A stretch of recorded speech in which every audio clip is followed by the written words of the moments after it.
Risalat, Ya Rasulullah, Nara Haidari, Ya Ali, Nara Haidari, Ya Ali. Nara Salawat. Allahumma salli ala Muhammad wa ali Muhammad. أعوذ بالله من الشيطان الرجيم بسم الله الرحمن الرحيم الحمد لله رب العالمين والصلاة والسلام على أشرف الأنبياء وسيد المرسلين وحبيب إله العالمين أبي القاسم محمد Allahumma salli ala Muhammad wa ali Muhammad. وعلى أهل بيته الطيبين الطاهرين المعصومين المنتجبين المنتخبين المظلومين الغر الميامين سيما بقية الله في الأراضين وهجته الخلائق أجمعين سيدنا وإمام زماننا وصاحب نعمتنا وولي أمرنا مهدي هذه الأمة وكنوس أهل الجنة الحجة بن الحسن العسكري فداه أرواح العالمين صلوات. Allahumma salli ala Muhammad wa ali Muhammad. As these holy nights are approaching and as we are commemorating Abu Abdullah al-Hussein, from the onset I'd like to mention a few different points. You'll notice that when a family member passes away, someone close to you, someone that you love, the moment that they leave this world, the way you feel, you can't explain. The way at that stage, the moment that that personality has left this world, think of it, be it a mother, a father, a brother, a sister, you'll notice that in that situation, you'll think that you cannot go on. You'll think that your life is over. But as time progresses, as you'll notice, that after a few days, you won't feel the same as you did from the moment that that person left this world. A few weeks might pass and you'll notice that you will not feel exactly the same, and the sorrow and the grief is slowly starting to reduce. As the few months pass, you'll notice that maybe within a year we'll hold a majlis, Isal Sawab, to remember the personality that passed away. But the way Allah subhanahu wa ta'ala has made us feel this way or believe in this way is that we won't be able to function, we won't be able to go on. If you lose a family member, you know what it's like. However, when you notice with Abu Abdullah al-Hussein, as these nights are approaching, we're not talking about his commemoration of his martyrdom as something that was in the past. We're talking about it as if it's happening right now. You'll notice we're here for what? For Chand Raat. We're here to start the holy month of Muharram. It's an Islamic New Year. And you know how people celebrate the New Year, especially living within this country. Unfortunately, many Muslims as well do not recognize the importance of the beginning of this Islamic month. It's a new month, but one thing that we can take from it is that you'll notice that when a new year is beginning, we start making resolutions. We start thinking, this year I'm going to do this year I'm going to do that. As the gyms, for example, are full in January, but not so much in October. It's a New Year resolution. People, as the year is beginning, they want to make a change. For us, the followers of the madhab of the Ahlul Bayt, we've been given the perfect role models anybody could ever wish for. Throughout history, we have many personalities that you relate to. Throughout the narratives of the books of history, whether it's in knowledge, whether it's in bravery, whether it's in compassion and mercy, living in today's society, we all turn to certain people that stand out. We have been given personalities that nobody can surpass. Not even the dust underneath the feet of these holy personalities. So you'll notice as this month is beginning, we have been given a new chance. We have been given an opportunity to be able to start afresh. Now, not to point fingers or to say things, but you'll notice that throughout the year we may not be as close to Allah subhanahu wa ta'ala or as close to our religion as we are within these 10 days. You'll notice that people will start coming more towards this religion through Abu Abdullah al-Hussein within these 10 days. But that's not to say that if you're not coming outside these 10 days that that's a negative thing. The point that I'm trying to establish here is we all go through things in life where we draw away from certain things, albeit it could be our religion. But But every year when this holy month begins, you get a fresh start. Every year when this holy month begins, you start again. Look at, just for example, the way just months before this Islamic month started, how we already within our minds were thinking about Aba Abdullah al-Hussein. Just a few weeks ago, all the posters about where people are reciting, the WhatsApp groups were being created, people started messaging each other, where are you going, where are you going, aren't we listening? Automatically within our hearts, we're all changing towards something that's about to happen. As these days are progressing, you'll notice as well, the 3rd of Muharram, the 2nd of Muharram, when we speak about Aba Abdullah al-Hussein, we don't just start off by saying this was just his month. We'll talk about it in the present tense. You'll talk about it as if it's happening right now. 1400 years ago this incident took place. But every year more and more people are coming towards this one man. Many people have sacrificed themselves throughout history. Many battles have occurred throughout history. There's been many incidences where a minority has stood up against a majority. But there's something different about Karbala. There's something different about Aba Abdullah al-Hussein. And inshallah, in the lectures that I've got prepared, we'd like to discuss a few different things. Today being the introductory, as the 1st of Muharram officially starts tomorrow, and the night in Islam, as you know, comes before the day. But just the general introduction that I like to place is, who is this man? We know a lot about him, but sometimes it's only limited to Karbala. If it's limited to Karbala, sometimes it's only limited to the day of Ashura. But this human being, this personality, this great man to walk this earth, will talk throughout his history the reasons why he decided to leave the city of Makkah, the reason why he decided to leave his homeland in Medina, the reason why he converted his Hajj into an Umrah. Why did he leave the house of Allah subhanahu wa ta'ala? We'd like to talk even further back. In fact, the way I've planned these series of lectures is I'd like to start off with the time of the Prophet. Because you can't just start off by saying, one day an army rose up and fought against 72 individuals. It didn't just occur overnight. This is something that, as they say, you take a small step towards a greater goal. This is something that there was a plot that was created even way before the Prophet came into this world in the physical being. But inshallah, when we discuss these personalities, we'll give references, we'll talk about who they were. But the main thing is just so we can educate ourselves as to what we believe. Especially for the youth living in today's society, as Muharram is approaching, I'm sure you always get asked, it's an Islamic New Year, why are you sad? Why do you wear black clothes? Why do you cry? Do not underestimate the tear that you shed for Aba Abdullah al-Hussein. For we have narrations that tell us it can extinguish hellfire. Our minds can't comprehend what hellfire is. A single teardrop can extinguish that. If you ask in the name of Hussein, have so much certainty that Allah subhanahu wa ta'ala will give you what you want because of the person that you're asking in the name of. A man that gave everything in the way of Allah subhanahu wa ta'ala. A man that sacrificed everything that he had, and at the moment of his death he would look towards the skies and say, oh Allah, if this is what pleases you, then take more.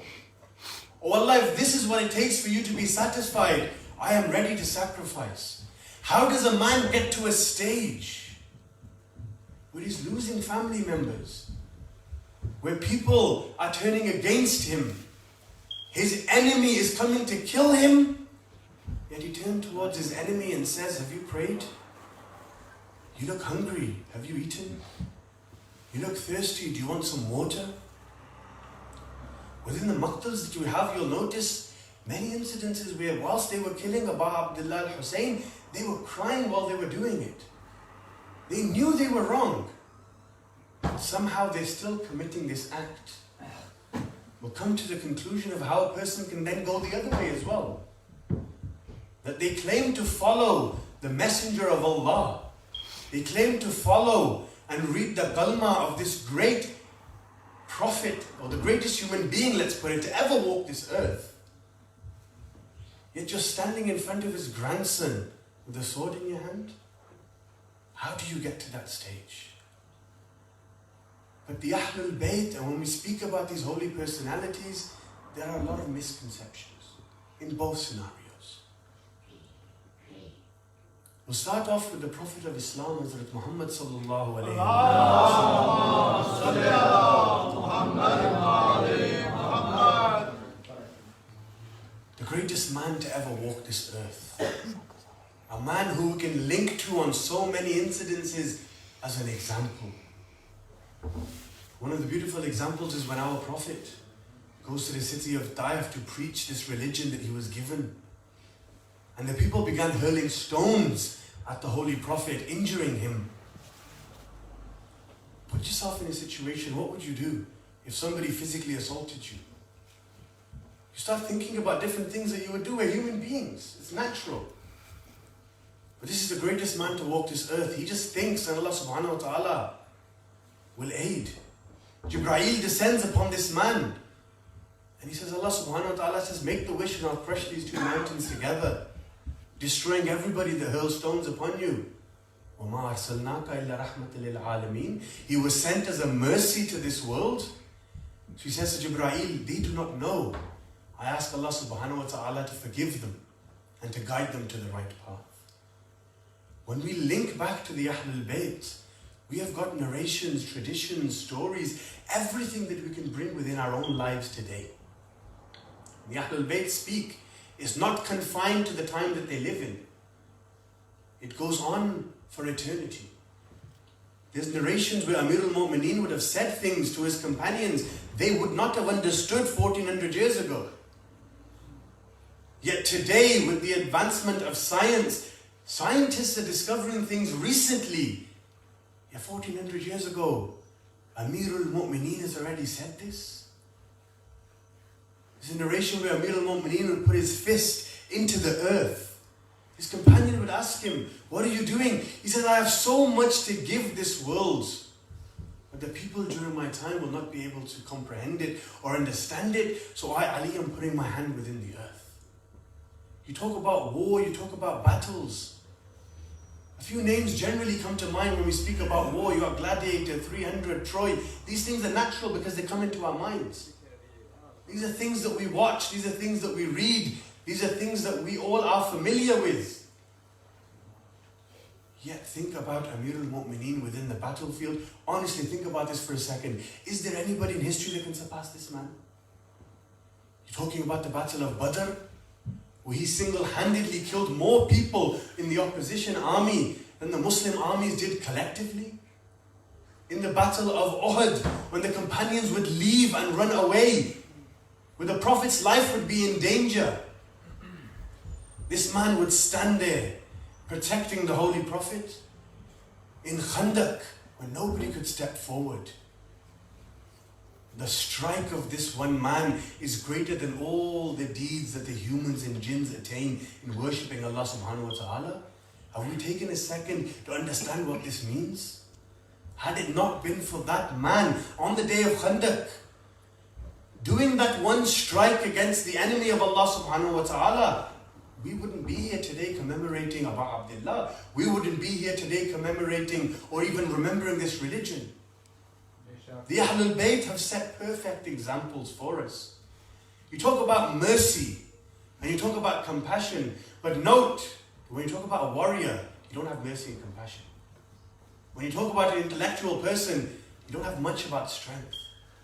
And Amir al-Mu'mineen is a human being and a personality that on the battlefield no one can surpass him. In the intellectual world no one can surpass him. And yet when you come on to mercy and compassion, he would cover his face in the middle of the night as the governor of Kufa and make sure that every single person within his state did not sleep hungry. He wouldn't reveal his face, so they don't know who he is. Ana Abul Yatama, I am the father of the orphans.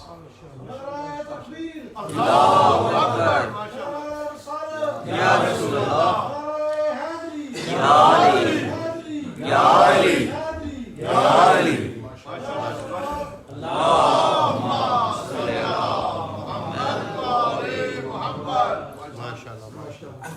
these nights, I'd like to talk about each individual member of the Ahlul Bayt and what we can take from them, what we can learn from them, and then instill it within our own lives. For especially when it comes to Aba Abdullah, the focus, it's unbelievable. You're talking about it in the present and the future sense. Muharram is coming. Today the water stops. Today the army arrives. Today this happens. Today this happens.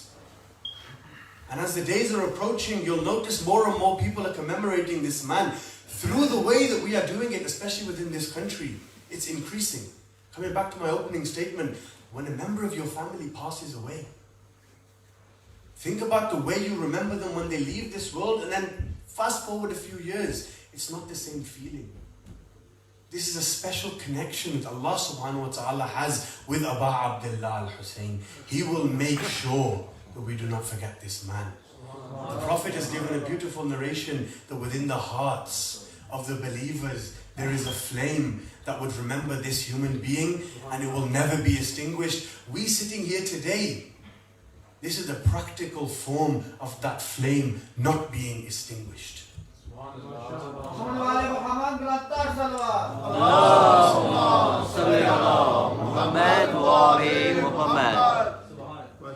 You'll go through things in your life where you might draw yourself away from this religion, understandable.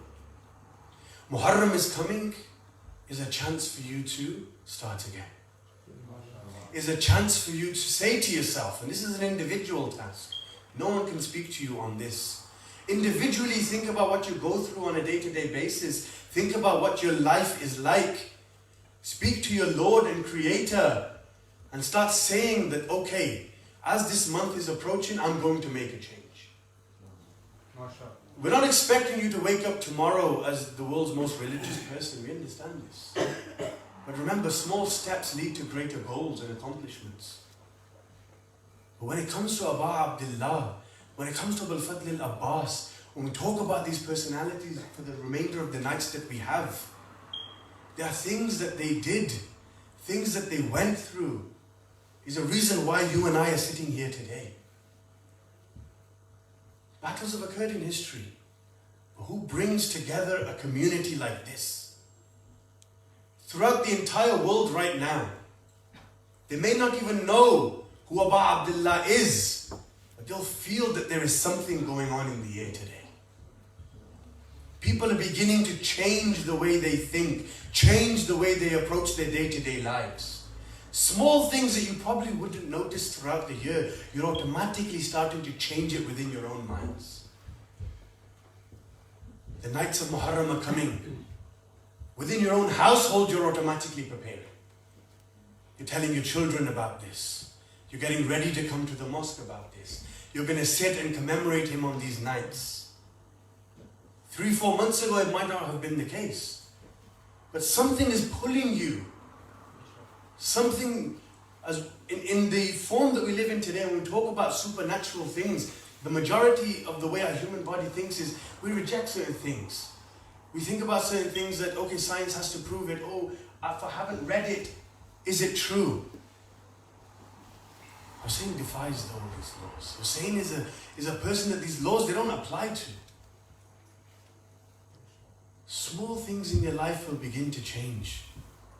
But the main message that I'm trying to portray, especially for tonight's introduction lecture on Aba Abdullah al-Hussein, is create that relationship with him. A misconception that we have, if I say a word, for example, talk to him, he is listening to you. Within our religion, we have no doubt that Aba Abdullah al-Hussein not only can hear us, but can also help us. He's at a stage right now where you just within your hearts think, oh, Hussein, he's an interceder between me and God. He's a personality that will be there to aid you. He will be there to help you. He will be there to guide you throughout your life. But you have to take that initial step. You have to start by making a commitment. The smallest of commitments can be for today. As Jan Raat is approaching, we're getting ready to remember Aba Abdullah al-Hussein. Oh Hussein, for these remainder of these nights, I will give myself to your cause. I will live my life in such a way that your sacrifice will be remembered. Now as children, when we're growing up, you'll notice, and this is a very important point that I'd like to make, is especially when it comes through youth. You want to instill the love of Ba Abdullah al-Hussein in their hearts, that's without a doubt. How do we do this? The different steps that we go through, this will be also one of the lectures. But what you want to do is, we all understand that you have to be perfect role models for your children. We all understand that we go through things in life, we might be drawn away from our religion. Start by bringing them to the mosque. A complaint that we generally have is that they say that our children will run, children don't sit down. That's okay. Till 7 years old, Amir al-Mu'mineen has said what? They're kings. Start instilling by bringing them in. As grown-ups, you might remember when we were children.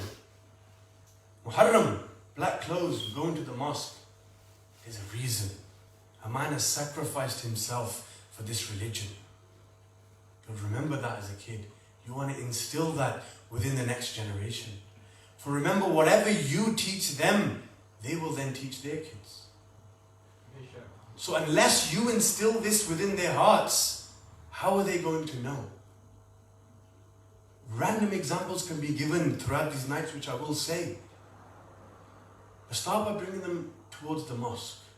Start by bringing them in towards the lectures. When we commemorate Aba Abdullah, when we do Matam, stand them next to you. Don't underestimate anything within this religion. When we remember Aba Abdullah al-Hussein, within our hearts, it's being cleansed, it's being clean, we're being purified. Just throughout these nights, every step that you take towards Aba Abdullah al-Hussein is a reward. Coming towards this mosque, every step that you took is a reward. The intention was the reward to begin with. Leaving the house was a reward to begin with. Walking towards this mosque was a reward to begin with. Sitting here is a reward. But what have you really done within your day-to-day lives? You just got up and gone from one destination to another. That's the power of Aba Abdullah al-Hussein. He's brought us here. We're sitting here to remember him throughout these nights. But coming back to role models and personalities, coming back to Amir al-Mu'mineen especially, an individual that throughout history you will never find a personality like him. A man that would say, Saluni, Saluni, ask me, before you lose me. For I, Amir al-Mu'mineen, know more about the paths of the heavens than I know about the paths of this earth. Yet unfortunately, people during his time did not understand him. It's safe to say even we won't be able to understand who he was to the fullest extent. For on the day of Khaybar, the Prophet has said that no one would understand this man other than me and Allah subhanahu wa ta'ala.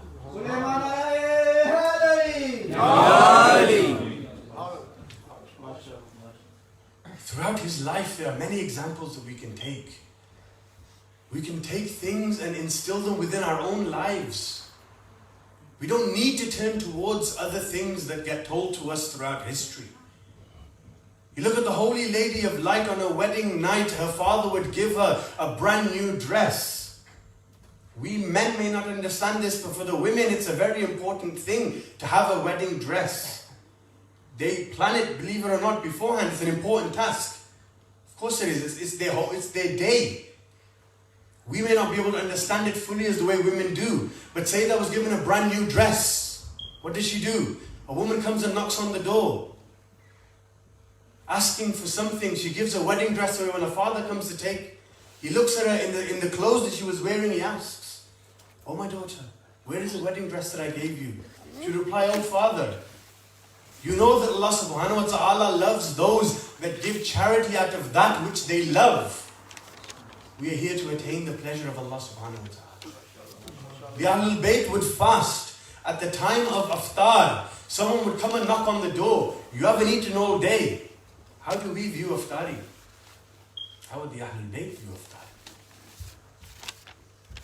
Each person goes through their own thing. We're not going to point or do anything. We talk in a generic sense without these 10 nights. We know food is something that's on our minds. Of course it is. We haven't eaten for about 19 hours. Water is on our tongues in the thought sense because we want to drink.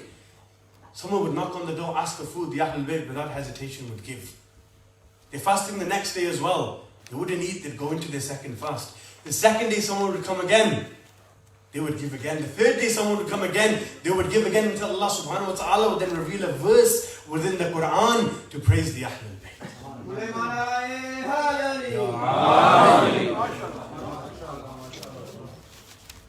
We've got so many examples throughout history, throughout the Quran, throughout the hadiths that we've been given, where we can instill a lot from these holy personalities within our own lives. When we talk about the knowledge of Amir al-Mu'mineen, nobody can surpass him. Amir al-Mu'mineen was once asked, Ya Ali, whenever we ask you a question, why is it that you always answer without thinking? As in, we ask you a question, you give an answer straight away. How is that? Amir al-Mu'mineen would ask him, how many fingers do you have on your hand? He says, 5. He says, you didn't think, you just spoke. How did you know that? These are in front of you, you know this. Amir al-Mu'mineen has been given divine knowledge from Allah subhanahu wa ta'ala.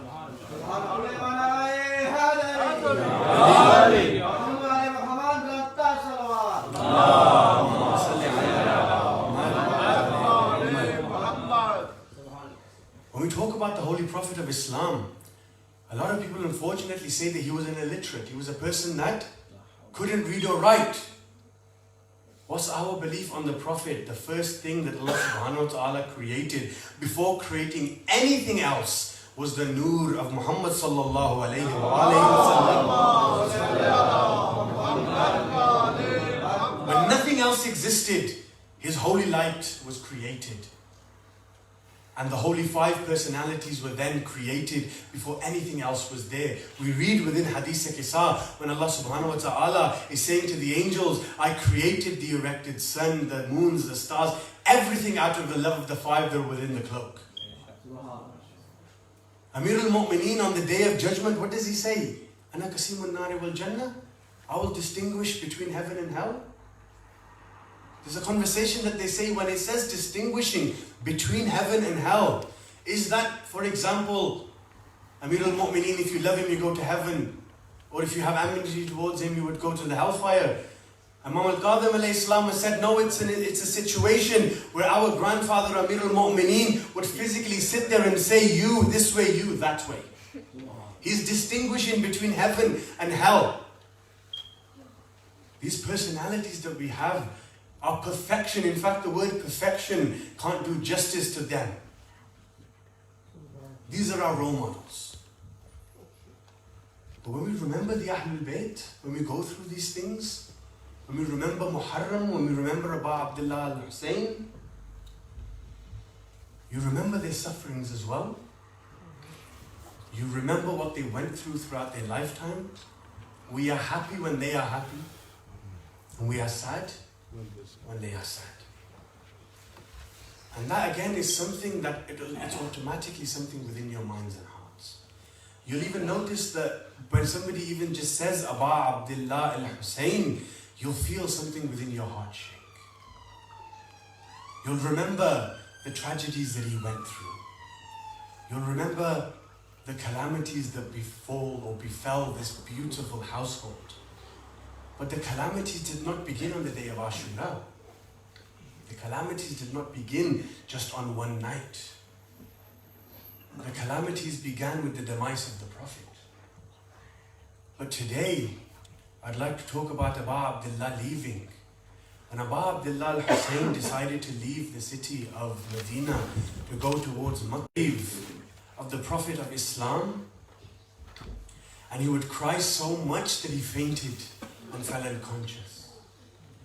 In his dream, he would then see the Holy Prophet and he would have a conversation with him. He would say to the Prophet that I am looking to leave this world. He would say to the Prophet, I am looking to leave this city. But I don't want to go. I want to come towards you, O grandfather. The Prophet would say, Allah subhanahu wa ta'ala has ordained for you to be killed. He has ordained for your family to be in chains. When he would wake up, at that moment they say that he would rush towards the grave of his mother. He would begin to cry. And then the calamity that we have is we don't know the grave of Sayyidah today. We don't know where this holy lady is buried. The trials and tribulations that she went through her lifetime, we don't know where she is. That is a Messiah within itself. But he would go towards the grave of his mother and he would cry and he would weep because he is now leaving his mother as well. He is leaving his homeland. But one of the main Messiahs that we have is within Ali Akbar and Sughra. That's a Messiah that really hurts us. The reason why is the love that the brother and the sister had was unbelievable. Throughout our examples of history, we've got many personalities who we can relate to when it comes to a love between a brother and a sister. We have Aba Abdullah and Sayyida Zainab. You have the Imam in Iran and his sister. But when it comes to Ali Akbar and Sughra, it was something that when they came to say goodbye to each other, everybody began to get ready and leave. Everybody was there to mount the camels and leave this holy city. Yet she was still within her house. She would see people getting ready. Oh, Uncle Abbas is getting ready. My father is getting ready. My brother is getting ready.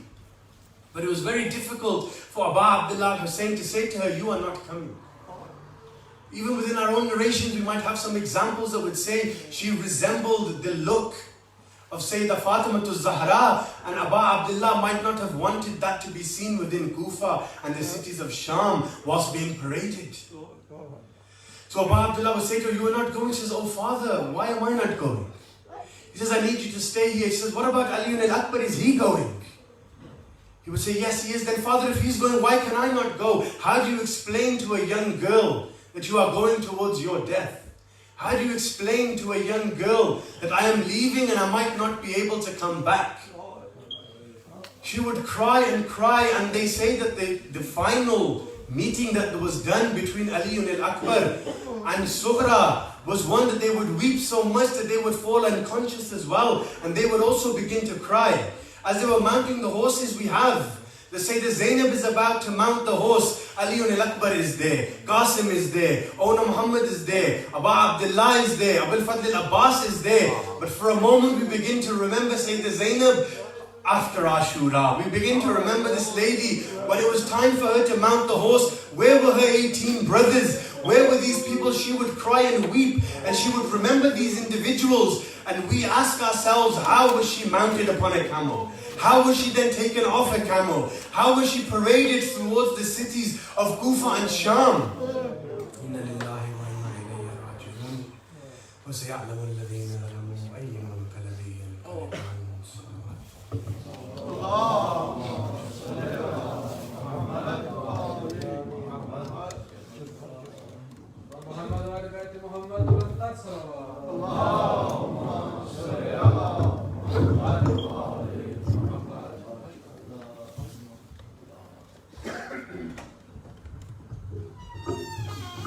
पढ़िए मोहम्मद वाले बैठे मोहम्मद पर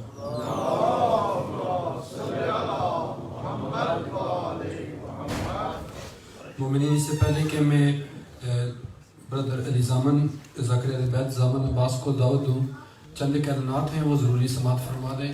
एक मजलिस जो है वो 7:15 start हो जाती है, जिससे अल्लामा अज़हर अब्बास शिराज़ी साहब जो है वो ख़िताब करते हैं। वो सराइकी में मसाइब पढ़ते हैं। जिन लोगों ने आज सुना है वो जानते हैं कि वो बहुत अच्छा मसाइब पढ़ते हैं। वो पाकिस्तान से हमारे आए हुए मेहमान आगा साहब हैं और उन्होंने 404 में भी मजलिस पढ़नी होती है, लिहाजा पाबंदी वक्त के साथ 7 बजे जो है वो यहाँ पे तशरीफ़ ले आया करें। सिर्फ 10 दिन का ये प्रोग्राम है और इमाम हुसैन अलैहिस्सलाम की खातिर हमें कोशिश करनी चाहिए कि हम वक्त पे तशरीफ़ लाएँ। उसके अलावा ये इधर नोटिस बोर्ड पे एक लिस्ट लगा दी गई है, जिन मोमिनीन ने अगर न्याज का एहतमाम करना है वो कर लें, चूँकि अभी जगह खाली है और बाद में मोमिनीन देना चाहते हैं तो उस वक़्त जो लोग पहले एहतमाम कर चुके होते हैं, इसलिए कोशिश करें कि अगर जिन्होंने देना है तो वो अपना नाम लिख लें।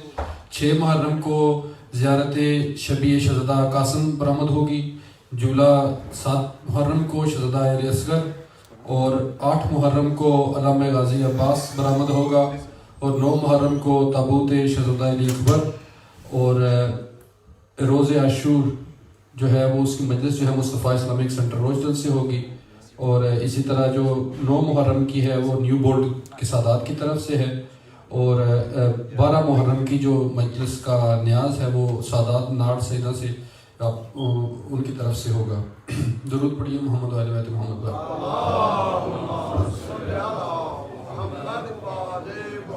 عاشور کی جو مجلس ہے وہ دن 3 بجے شروع ہوگی. یہاں پہ جو مومنین بریڈ فورڈ میں عاشورہ کے جلوس میں شرکت کرتے ہیں ان کے لیے اعلان ہے کہ 3 بجے مجلس یہاں پہ سٹارٹ ہو جایا کرے گی. مومنین ابھی آخری ذاکر اہل بیت پڑھیں گے، تو اس سے پہلے چند ایک گزارشات آپ سے کہ فرش عزائے امام حسین علیہ السلام کی ابتدا سیدہ زینب سلام اللہ علیہا نے کی. شریکت الحسین نے تاریخ میں جس طرح آغا صاحب ابھی کہہ رہے تھے کہ بہت سارے لوگ جو ہیں وہ شہید ہوئے ہیں، جنگیں ہوئی ہیں، لیکن تاریخ کا یہ انوکھا واقعہ ہے کہ 1400 سال پہلے لک و دک صحرا میں زہرا کے چاند کو 3 دن کا بھوکا اور پیاسا شہید کیا گیا. نہ وہاں پہ کوئی پرنٹ میڈیا تھا، نہ الیکٹرانک میڈیا، نہ سوشل میڈیا، لیکن آج تک یہ ہم 1400 سال بعد بھی یہاں بیٹھ کر امام حسین کا غم منا رہے ہیں.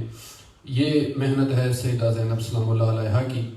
اور جو ہم یہاں پہ بیٹھتے ہیں اس کا بڑا مقصد ہے، یہ صرف ثواب کے لیے نہیں ہے، ثواب رغبت کے لیے رکھا جاتا ہے دین میں. جس طرح نماز کا ہدف مقصد ثواب نہیں ہے، نماز کا مقصد یہ ہے کہ برائیوں سے بچنا. روزے کا مقصد جو ہے وہ ثواب نہیں ہے، رغبت کے لیے رکھا گیا ہے. اسی طرح امام حسین علیہ السلام کی عزاداری کا مقصد ثواب نہیں ہے، اس کا مقصد عوام کو ایک پلیٹ فارم دینا، ایک درسگاہ دینا جہاں پہ لوگ حق پرستی کی پریکٹس کریں، لوگوں کی تربیت ہو کہ وہ اپنے زمانے میں حق کے لوگوں اہل حق کے ساتھ ہوں اور ظالم کے خلاف قیام کریں یا اپنی بساط کے مطابق آواز اٹھائیں. آج ہمارے زمانے کی کربلا کشمیر میں اس وقت بپا ہے. وہاں پہ 21 روز سے جو ہے 9 لاکھ کی فوج کے نرگے میں مائیں بہنیں اور بچے ہیں جو بھوک اور پیاس سے بلک رہے ہیں. لہٰذا یہ تقاضا ہے عزاداری سید الشہداء کا کہ ہم اپنے زمانے کی کربلا کے حوالے سے اپنی بساط کے مطابق آواز اٹھائیں. جہاں پہ پروٹیسٹ ہو اس میں امام حسین کا نمائندہ بن کر جائیں اور باعث ثواب سمجھے، کیونکہ یہ ہماری جو ہے تقاضا کربلا بھی ہے. اب میں بلا تاخیر ذاکر اہل بیت سید علی زامن کاظمی صاحب سے ملتمس ہوں کہ وہ آئیں اور فضائل و مصائب محمد والے بیت محمد بیان کریں. درود پڑھیے محمد والے بیت محمد.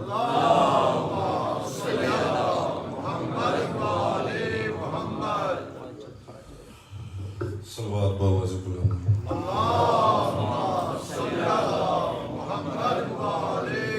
نعرہ تکبیر، نعرہ رسالت، نعرہ حیدری، حسینیت، یزیدیت، باوازِ بلند صلوات.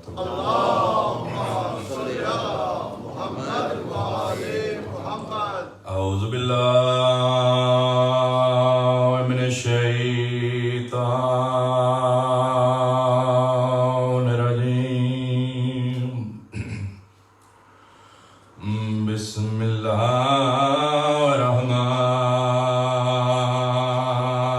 الرحمن الرحیم. صلوات.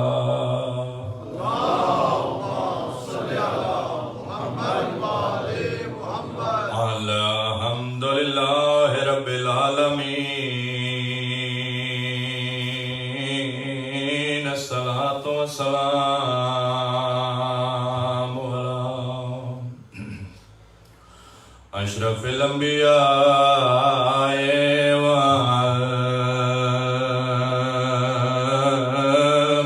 والمرسلین. سہنی صلوات.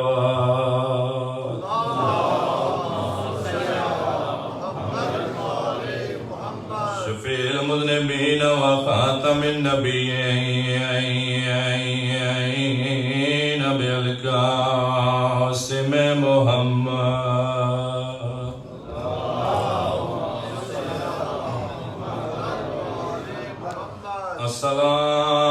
الصلاۃ والسلام علی حسین الغریب شہید الافشان بارض کربلا. جے کو کفن کوئی نہیں ملا. ایک کفن نہیں ملیا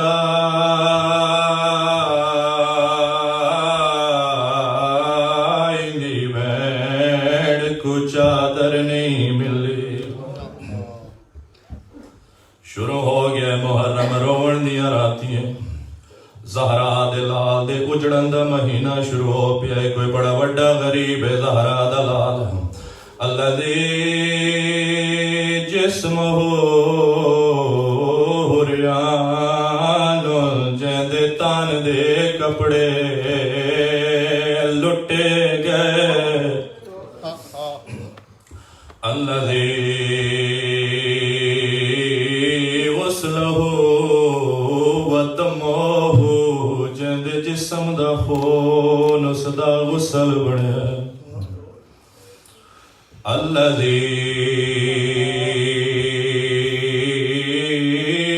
حرمہ اسیرون فی الکوفۃ و شام جندیاں بھیڑی رل گئیاں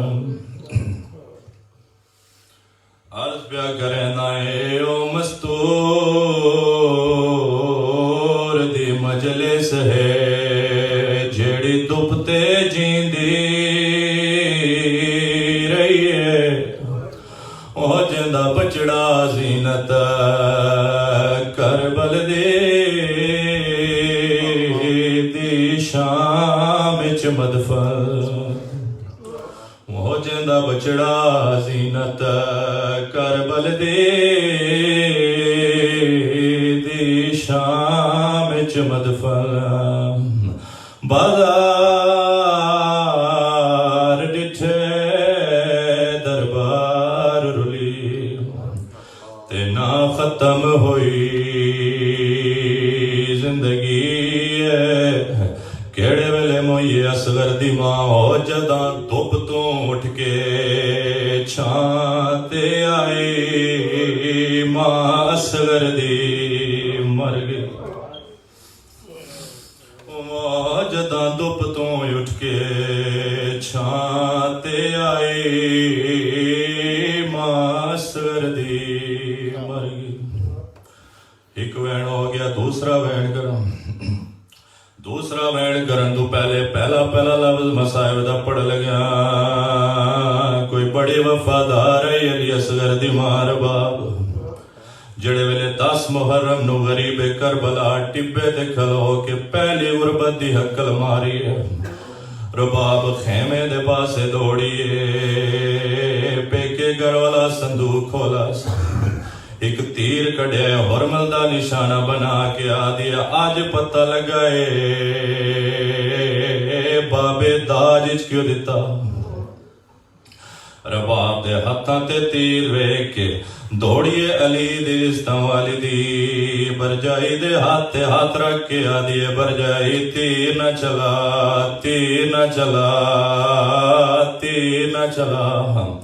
جڑے ویلے بار بار آکے تیر نہ چلا رباب دے ہاتھی چو تیر کمان مٹی دے جڑے آئے ہیں ایک پاسے منہ کر کے آدیے مینو تا بار بار آکھ لیا تیر نہ چلا ایک واری بیرانو آکھ غریبی نہ سڑا قدمات ہاتھ لا کے رباب آدیے آج پہ کافن دکھلاون لے تے مجبور نہ کر دکھیا کو ہو صف 500 تیر اندازاں دی گئی ویڑ غریب برا کو بی بی آدھی ہے لگائی 5واں تیر پیشانی وچ تے میرے سامنے سائے بے حیا کو او بے ساخت دیکھ کے بکیے دو کی یاد حسین نے ماں وہ بے ساخت دیکھ کے بکیے دو کی یاد حسین نے ماں बड़ी वफादार है अली असगर दी मां। वफा दे 2 या 4 जुमले पढ़ के एक बंद पढ़ के दुआ मंग लगा। 11 मुहर्रम नू जड़े वेले हत्थां विच देवर पा के शाम दे पासे टुर लगी अली असगर दी मां। एक वैन दी इजाजत मिली है। 6 महीनियां दे पुत्र पमाल पुत्र नू हत्थां ते चाया। जिस बंदे नू लफ्ज़ दी समझ नहीं आई जरा घर जाके सोचना जरूर। 6 महीने दा पुत्र होवे मां दा इक होवे घोड़ियां दी सुम्मा तले पमाल हो जावे पिछे चीज बचदी गेड़ी। पमाल पुत्र दी लाश हत्थां ते चा के आदी असगर में लाल तू तस्सा मारा गया है। मां तेरी लाश ते अज खलो के वैन बई करेंदी मैं जितना अरसा जीसा हुण ठंडा पानी न पीसा।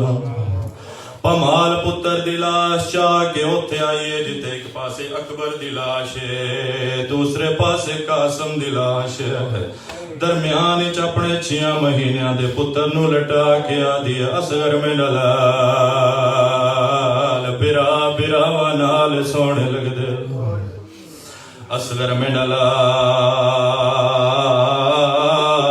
बिरावा कोल सम पाओ।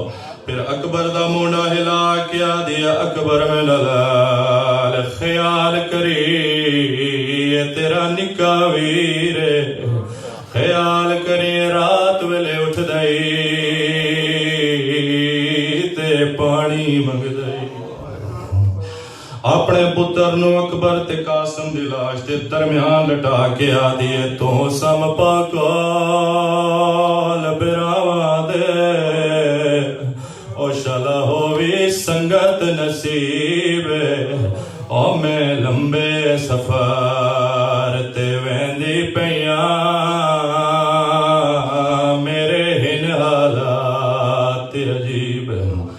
बीबी आदि तेरे कफन ते कुछ नहीं खरा चाहता ओ पर की तय उमत गरीब ओ तुआकू प्यो पुत्रा को रुलड़ न देंदी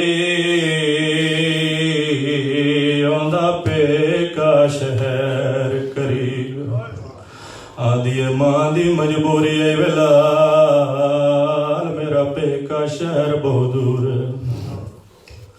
इो वैन करके अली असगर दी मां शाम दे औखे सफरां ते टुर पई है। 1 साल ते 18 दिनां दी कैदा निभा के औखे बड़े औखे वेले जड़े वेले मदीने काफला वाले आए अली असगर दी मां सारा डी दुबते बाठी रहांदी है। बाकी सारे सफे मातम छांते बने ने अली असगर दी मां दा मातम सफे मातम दुबते बने हैं। जे कोई आखिया छांते बह जा मदीने दे पास करबला दे पास मुंह करया आखिया किवें छांते बह जावां इवें लगदा ए जिवें हुणी तत्ती रेत ते सजदा पिया डेंदा होए। फिर करबला दे पास मुंह कर गया क्या असगर में लाल तेरा पानी मंगना मां नू ने बुलदा। वक्त तेजी नाल बदलिया। एक दिन कूफा दे तख्त मुख्तार आया है या एक दिन हाथ दुआ दे बुलंद करके आदा मेरा अल्लाह मैं नीता नु जान तू नीता नु जान मैं होर कुछ नहीं मंगदा मैनू अली असगर दा कातल मिला। हाथ दुआ दे मुख्तार दे जा थला नाइन या सिपाही दरवाजे ते आके इतला दिती है मुख्तार मुबारक होवी और मलकुत्ता गिरफ्तार हो गया है।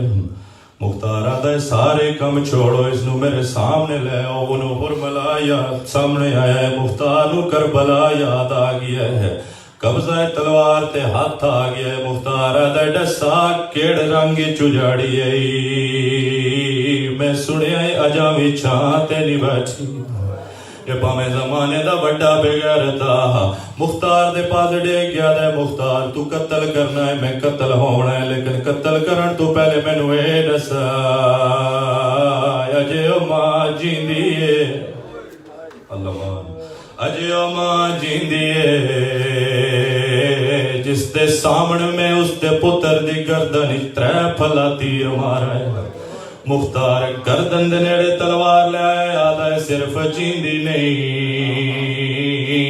ਸਾਰਾ ਸਾਰਾ ਢੀ ਦੁੱਬ ਤੇ ਬੈਠੀ ਰਹਿੰਦੀ ਏ ਸਰ ਤਨ ਨਾਲੋਂ ਜੁਦਾ ਕਰਕੇ ਮੁਖਤਾਰ ਰਾਤੋਂ ਰਾਤ ਮਦੀਨੇ ਪਹੁੰਚਿਆ ਹੈ ਸਰ ਮੇਰੇ ਮੌਲਾ ਦੇ ਕਦਮਾਂ 'ਚ ਛੱਡ ਕੇ ਆਦਾ ਮੌਲਾ ਸੁਜਾਨਤਾ ਨੇ ਕੌਣ ਬਗੈਰਤ ਹੈ شام دا مکایا میرا مولا سجاد مختار دے پاس ڈے کیا دے چاچا مختار ڈسا کدی براواں دے قاتلی بھولن جاننا کون کمینہ ہے جڑا میری ماں نو چھاں تے نہیں بہن دیندا سر دے وال نہیں دوبن دیندا ٹھنڈا پانی نہیں پیون دیندا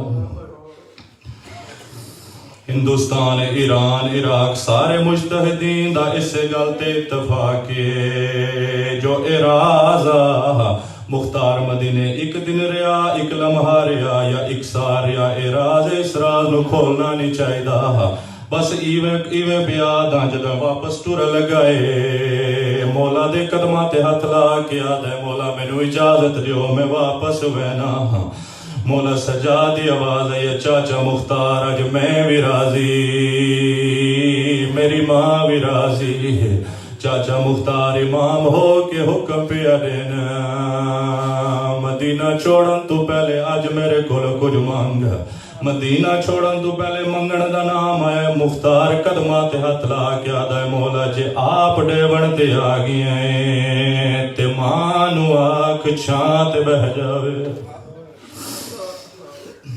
میرا مولا سجاد ٹر دے ہوئے ہوتے آئے جتے میری سین رباب دوب تے بیٹھی ہوئی آئی آدھی اممہ چاچا مختار آیا ہے تیرے پتر دا قاتل دا سر لے آیا ہے بی بی آدھی رسول راضی ہوئے بطول راضی ہوئے میں راضی ہوں اممہ ٹر لگئے تے میں آنکھیں کچھ مانگتے آدھا ہے ماں نو آنکھ چھانتے بہ جاوے شام دے رات دی مکی ہوئی علی اصغر دی ماں سجاد دے گل چ باہیں چپائیاں اچا وین کر کے آدھی سجاد جیڑا بارو آدھے مینو آدھے چھانتے بو سجاد تینو کوئی نہیں آدھا تو رات نہ رو اماں شرابی دا دربار بلدا نہیں تیری 9 گھنٹے دی پیشی اکھاں تو ہٹ دی نہیں رات رک دی نہیں اس ویلے علی دی عزتاں والی دی اگم دی آدھی سجاد ہن رات نہ روی میں چھانتے بہا جہنیاں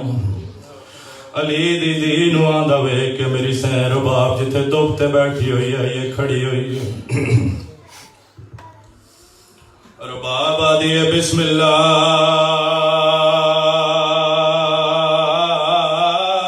ساڑھے ویڑے دی زہرا بی بی آدھی آج زہرا بن کے نہیں آئی میں نو سجان میں اس ویڑے دی دیا بر جائی پوچھنیا دیاں دے پیکے کے دے نالوں نے آواز آدھا سین دیاں دے پیکے ماں پیو نال آواز آدھا میں نو ڈسا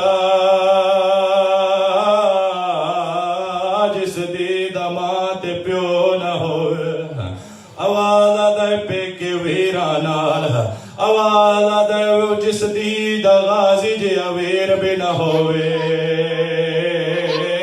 جندہ حسین بھی نہ ہوئے جندہ حسن بھی نہ ہوئے اس دی دے پہ کے دے نالو دے آواز آدھے سین اس دی دے پہ کے بر جائیہ ہو دین آواز آدھے میرا سوال مکمل ہے آج حسین دے بوئے تے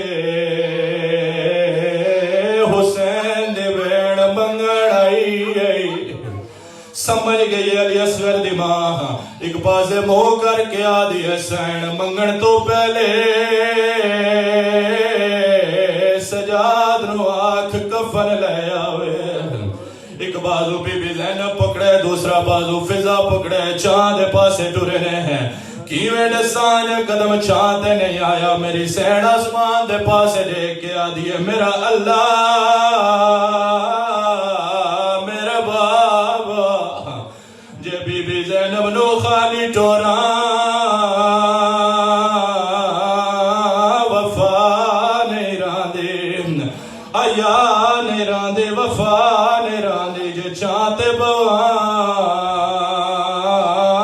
حیا نے راندے وفا نے راندے میرا اللہ تیری ذات وعدے وفا وکراونا لی ذاتے فضا روایت کریں دیئے آجا قدم چاہتے نے آیا میں ویکھے رباب دی گردن لڑ دے بی بی زینب دے مونے تے جڑ پئیے فضا کلمار کیا دیئے سجاد و جل دیا ماں مر گئی بیمار دوڑے آئے لب پہ ہل دے آئے نا آواز بیان دے میری زخمی میت کو چان بچڑا او جدا فضا غسل ڈیواوے او کلثوم کو آنکھیں ویلے میری میت دے کولنا او میری کان تے زخام نیز آندے او یاتے او ڈاڈی دکھیا او یوندے خالی گود دا غم گیا ہے میرا آدھ زندگی نو